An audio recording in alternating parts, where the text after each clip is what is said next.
Support for Headline Humboldt is made possible in part by viewers like you. Thank you. Coming up next on Headline Humboldt, after hours of emotional testimony, the Eureka City Council votes unanimously to declare the city a sanctuary for immigrants. Also, Escarda and Jessica Schlachter from the League of Women Voters of Humboldt County join us to preview their annual luncheon next month and to talk about the League, democracy, and the importance of service. Coming up now on Headline Humboldt.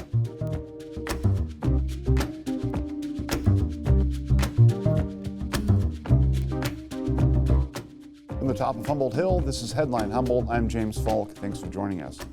More and more, I hear bitterness creeping into conversations between friends and loved ones about this current political moment. Across the board, folks seem ready to throw up their hands and either walk away from politics entirely or take other drastic action to satisfy their policy goals. I certainly understand the frustration. Democracy comes at a high cost. Democracy means that we're all likely to be on the losing side sooner or later in an election. It means that we sometimes won't like the direction our governments take or the leaders people elect. It also means that above all, we have to respect the process. For the interview tonight, we're hosting Escarda and Jessica Schlachter from the League of Women Voters. They have dedicated years of their lives to promoting and protecting the process of democracy. And in this moment of division and frustration and change, there couldn't be a more important kind of service. There are a lot of people on both sides in this moment who just as soon do away with democracy. Some like who is in office and want it to stay that way. Others think the current government represents an existential threat to this country and want an election undone. The real work, the real priority for us all is to make sure that no matter what happens over these next 2 to 4 years, elections continue to happen, and peacefully. Individual leaders are always temporary. Whatever one person can disassemble, others can rebuild. But when we change the nature of the argument from one of choosing our leaders to one of forcing the argument, that's how nations come undone. For the first time in my life, I can't say I'm absolutely sure there will be an election next time around. For my children and my grandchildren and yours, for everyone, that lack of certainty needs to change. In a moment, we'll be joined by Escarda and Jessica Schlachter, but first, the news. Speaking of elections, the Humboldt County Office of Elections has launched a new election results search tool, ElectStats, designed to provide voters and researchers with enhanced access to local election data. ElectStats allows users to easily search and analyze election results through multiple entry points, including specific elections, individual contests, and candidate names. This user-friendly system represents a significant upgrade from previous methods of accessing election data. By offering immediate public access to historical election data, ElectStats helps reduce the time and staff resources needed to fulfill records requests. While empowering the public with detailed insight into the history of local elections, this new search tool demonstrates our commitment to transparency and accessibility in the democratic process, said Juan Pablo Cervantes, Humboldt County Registrar of Voters.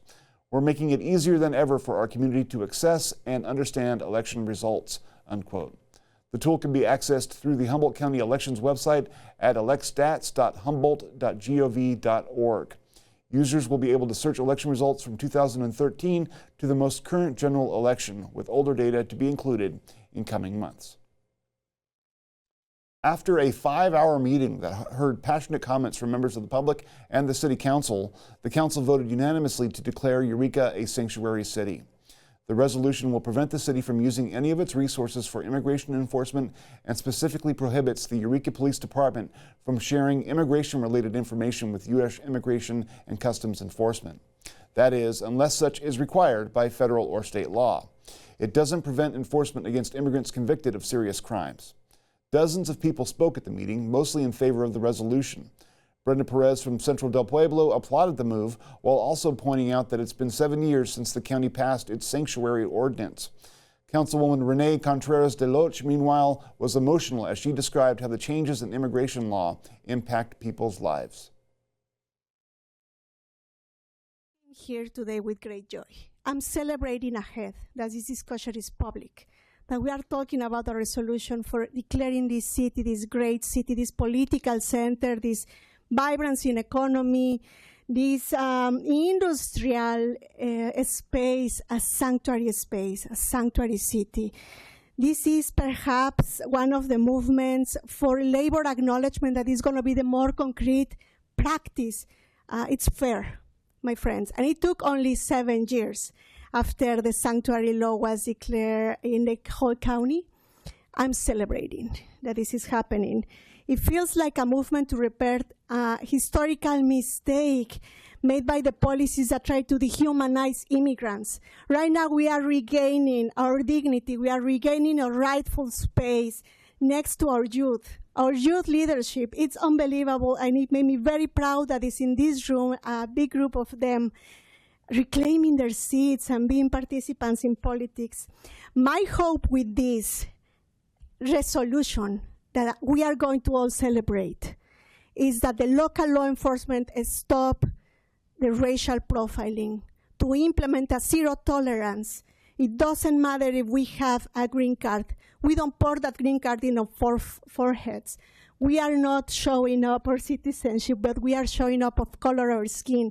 And it is time that we are equal in front of the law. It is time for the cities, for every institution that treats us as equals. We have the right to have the due process. We have the right to access attorneys. We have the rights protected by the Constitution, this Constitution that is being vulnerated at this moment by the highest level of the power of the United States. I will say that for the first time since I migrated here, I feel like we the people is real. Some people have said this was virtue signaling, and people that I respect.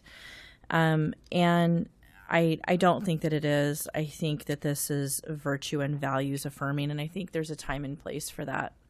I think when you're in any kind of leadership position, sometimes it's important for you to affirm what your positions are on things. And I do appreciate one speaker pointed out that this isn't new. And I am going to talk a little bit just briefly about my family. My family is from Magdalena, Sonora, Mexico, one side of my family. And I can only describe it as repatriating whiplash, the way that that's gone.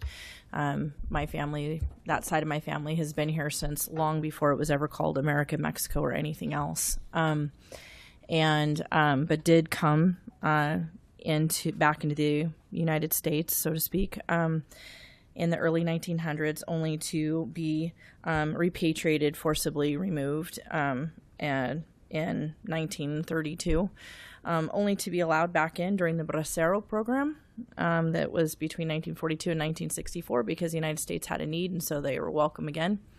And back and forth it's gone. And Councilmember Fernandez has pointed out a number of things that have happened during, since that time. So this has been an ongoing thing. And so I think it's fair for all of us to have concerns about how immigration policy changes based on the values and based on the elected leaders of those times, and how much upheaval and how that can affect people's lives. And this is, my family members that are indigenous to this continent. This is their home. Excuse me. I'm not going to get emotional. One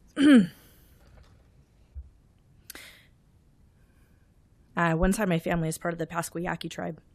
And they are literally not from the United States. They're from an area in Mexico. But a senator in the United States advocated for them to have land in Arizona so that they could escape the persecution they were facing. It's remarkable to me that that was ever done, but it was. And in 1978, they also became a federally recognized tribe. And I think we have this very long and complicated history with immigration. I'm alarmed by some things that are unique. And one of those things is that recently they talked about how they no longer want churches, schools, or hospitals to be places where people can reasonably expect to be safe.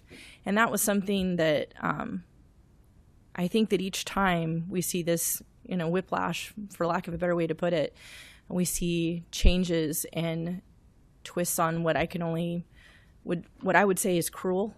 If you don't feel like, gosh darn it, I do not like being emotional. You don't feel like you can be safe at church, if you can't be safe in a hospital, If children can't be safe in school, this is ridiculous. We'll be right back after the short break. Key TV is calling for community champions. Want to make a positive impact? Join our community advisory board and help shape the future of your local PBS station, KEET.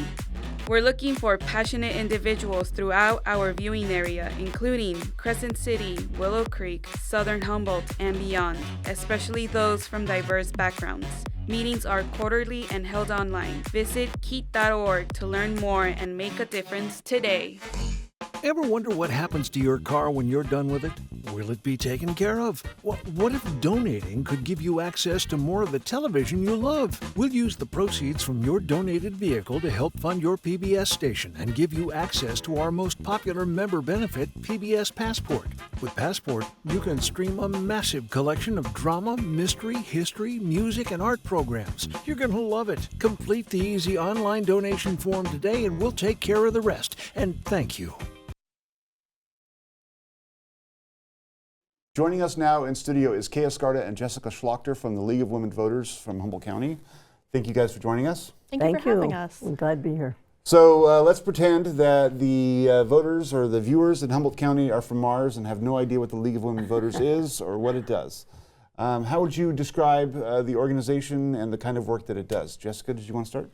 Yeah, so we are a nonpartisan political organization. We really focus on getting people to vote, getting them registered to vote, helping them with any questions that they might have, and just really being a source of information, just really correct information that they can reach out for. Yeah. And just a little bit of history on the League. Yeah, there's a lot of rich history with the League and suffragist kind of stuff, right? Yeah. So the National League was formed in 1920, right before the 19th Amendment was ratified, about 6 months before. And it was deemed a mighty political experiment in order to help the 20 million women that were just granted the right to vote information on how to vote and how to navigate that process. And the Humboldt County League was founded in 1956, and it currently is one of 800 state and local leagues around the country. Wow. Now, how many members do you guys have? You guys have 131 members. Yes, currently 131. So if all of those are somewhat comparable, that's a lot of people who are invested and involved. We're actually a very tiny league compared to a lot of them. So I imagine, yeah. Per capita probably has something to do with that. Now, Kay, a little bird told me before the show that you joined in 1963, the local league. 63, yeah. Wow, that's, I mean, so you've been doing this for a lot of years. Yes, a long time. What do you think is so important about what the league does that, deserves so many years of your service? Well, I first got involved when I had little kids and I needed adult conversation, and I had been a social science and history major in college, and so I had a natural interest in that. Yeah. And I think it's really important. It's given me a way to be involved in the community and to be informed, and I think that's really important, to know the issues in your community and get involved in helping solve them, which I hope I've been able to do some of that. Yeah.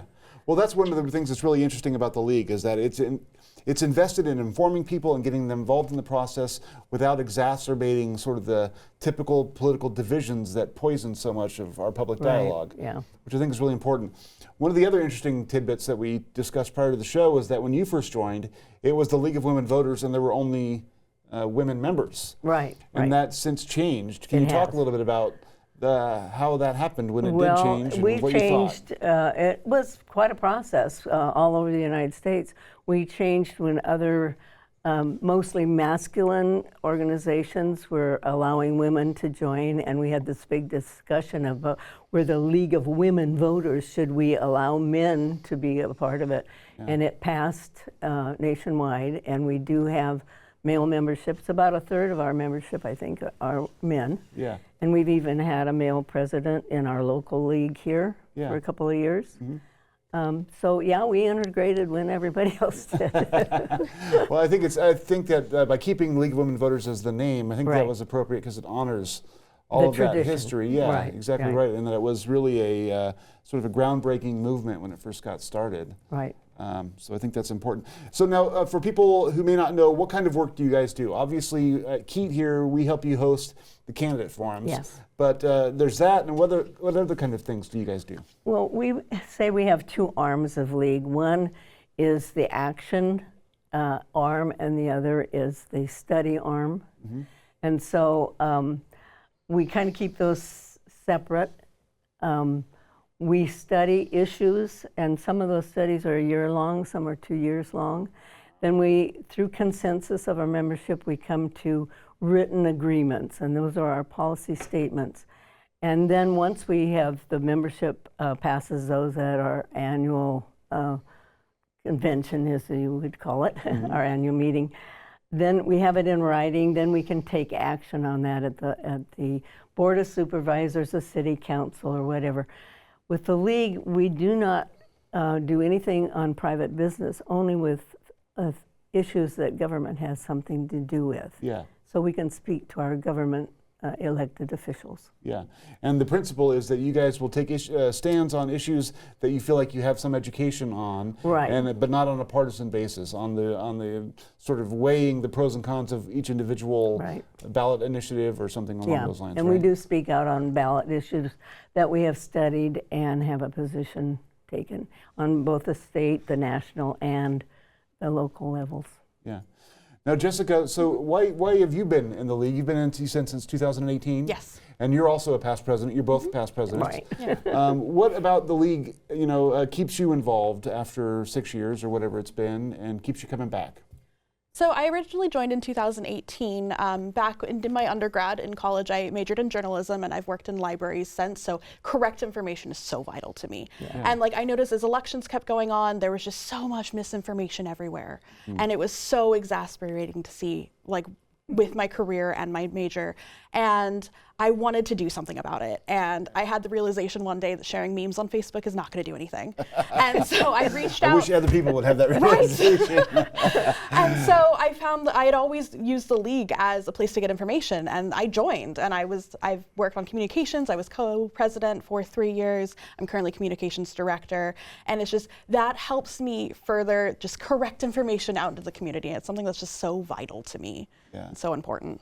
Now, one of the things that probably most visible for folks are the candidate forums, like I mentioned, that we have here.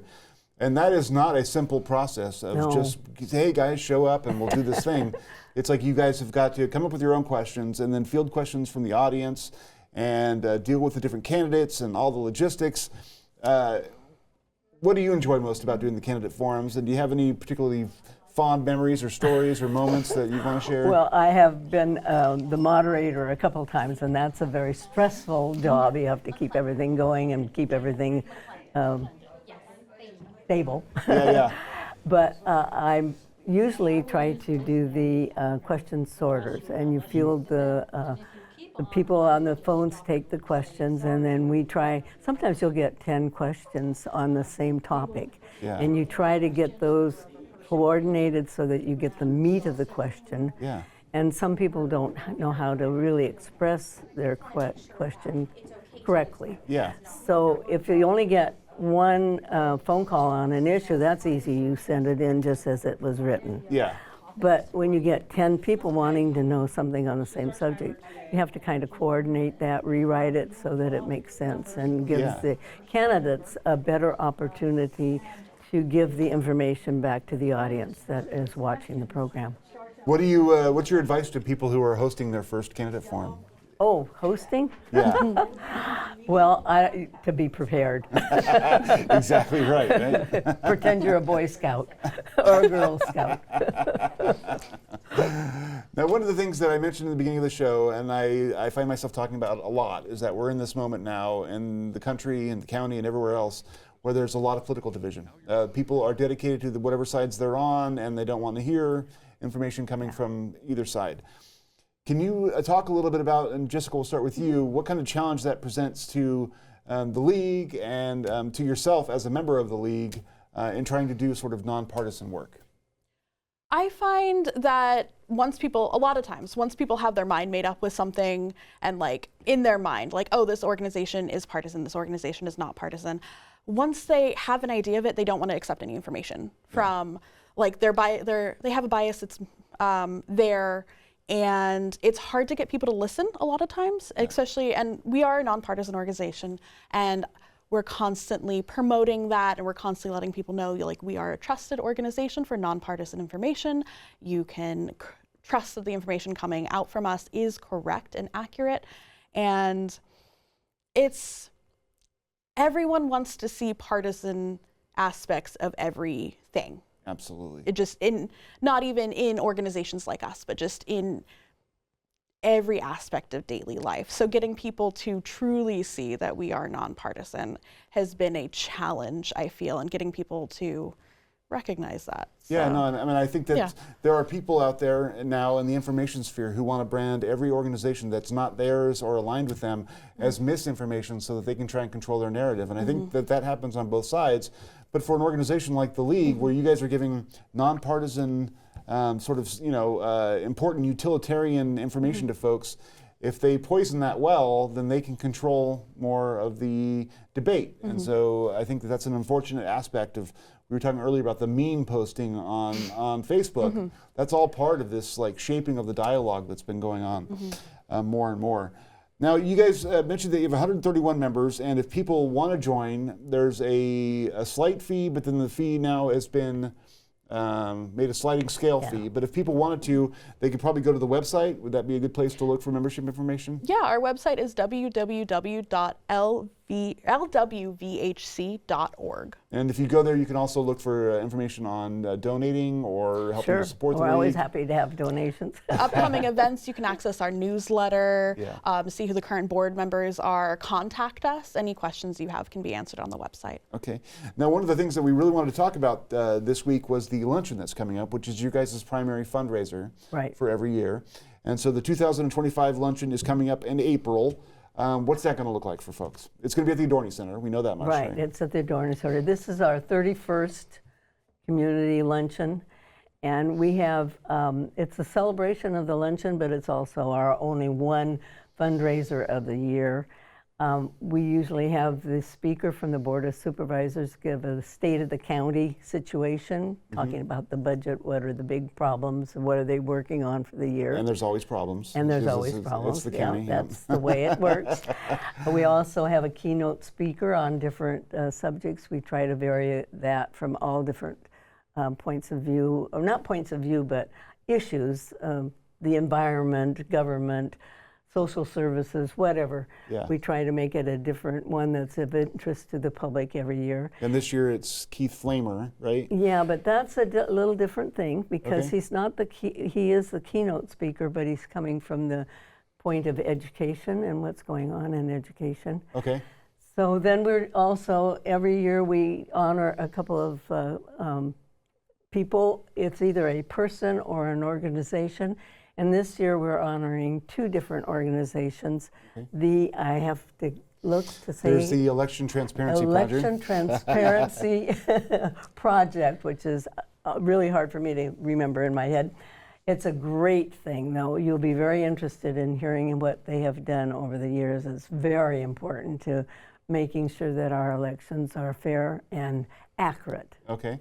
So it's an accountability kind of project? Yeah. And how would you? Okay, cool. They check to make sure that our election results are correct. That is probably the most important thing, I would say. Yes, it certainly is. And then the other organization we're honoring is the Retired Teachers of California. Our local, the Division 27, that's our local one here, is our other honoree for this year. So there's really four main parts to our luncheon every year. And so if people want to go, obviously they can still go to the website and check out information there on how to get there. And it sounds like it's going to be quite the event this year. Now, you said that this is your primary fundraiser for the year. What do you guys use that money for in terms of your work? Everything, right? Nonprofits always have expenses just like every other business or every other organization. You've got insurance, you've got publications that we do every year. This one I might even speak a little bit about the Citizens Guide to government in Humboldt County. That's a big project that we do, lists all of the governmental organizations, contact information, what they do, and so forth. So there's that. Again, so people can become knowledgeable participants in their own governance. Right. How to find information is really hard sometimes. Okay, and then, of course, there's other expenses that you just have to, and putting things together. The expenses of the overhead and keeping overhead. the lights on Yeah, kind of thing. yeah. We have them just like everybody else. And I would like to chime in that all of our board members are volunteers. Like every position on the board, including president, it's all unpaid work. It's all volunteers of people who really care about it. Yeah. So. Now, how many board members do you guys have, and what's the, like, is there a term of service for those positions, or how does that work? Yeah, so we currently have 13 board members. Most positions are about 2 years, or are 2 years long, and some are 1 year. What was your favorite part about being president? Wow. Or least favorite? I mean, we can go there too. Least favorite, I refer to it as my full-time volunteer position. But I loved it. I loved being the face of the league. I loved going to all of the different council meetings and just being able to interact with everybody. We joined up with a couple other leagues to do our legislative interviews. I got to talk to Mike McGuire. He knows my cat's name. Like, it's just that level. That's not something that you normally get to do. Yeah, and so absolutely. like just being that focused and like being able to go out there and do stuff and being on KHSU, on KEAT, stuff like that, it's neat. Yeah, absolutely. And you're engaged in the community and you're doing good work in the process, which I think is wonderful. Now, some people might have the impression that there's a lot of retirees in the league, and there probably are, but you're a younger member. Do you guys encourage younger folks to sign up? What's the breakdown in terms of age? Come on, we love to have We you. would love to have more younger members. Yes. Okay, Yeah. cool. I am the youngest on the board and have been since I've been on the board since 2018. Yeah. And we would love more younger members. I see so many people in my age group just saddened about politics, complaining about not having a voice, and come to us. Yeah. We would love to have people and help them get involved and be able to make meaningful change of what they see. Okay. Now, how much are the tickets for the luncheon? $75 a ticket. We can. There's the graphic up again so people can take a look at it. It's a buffet luncheon, and it has been since COVID came along. Yeah. We can't get plate service anymore. But it's doors open at 11:30, and people come in, get their lunch, and sit down, and then we start the program exactly at 12. We are out by 1:30 so people can get back to work. Awesome. Well, thank you guys so much for coming in and for talking about your luncheon and your organization and for all the wonderful work you do in these challenging times. And thank Keat for having us on. Yeah, thank you. Yeah, it's really important to inform the public. It's been a pleasure. Keat and the league are teammates. Yeah, we We've been are doing at this least together for a once long or time. twice a year. That's it for this week. Thank you guys so much for joining us. Please stay tuned, stay informed.